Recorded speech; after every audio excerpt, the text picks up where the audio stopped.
bilan tulki. Ivan Andreyevich Krimov.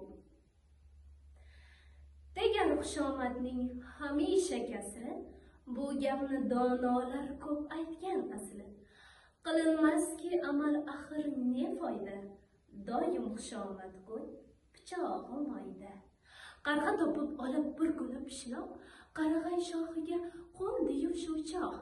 Qilay degan edi endi tamaddi, pishlog'i og'zida o'ylanib qoldi.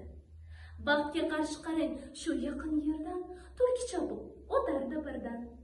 Pishloq hidi uni to'xtatdi taqqa, ko'zi tushib qoldi luqma-yu pokka. Mazaxo'rak edi azaldan juda, daraxt tomon kelib oyoq uchida. Dum silkib qarg'adan uzmay sira ko'z, tavshanib entikib boshlab shirin so'z.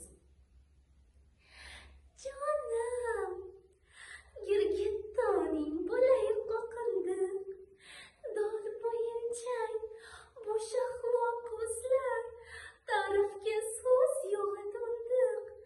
To'shiqchang so'z patlayib chizar, tovushing ham farishtadaydir. Kel qarog'im, bitta sayrab ber. Bo'lgach senda bunchalar chiroy, sayrashda ham zo'rdirsan juda. Qushlar shohi bo'larding bizda. Maqtovdan qarg'aning aylanib boshi, tomog'i bo'g'ziga tiqilib shoshib.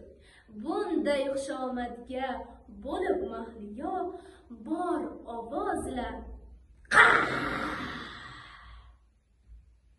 deb og'zini ochdi. Tumshuqdan pishlog'i tushgan hamon ayyor tilga shartta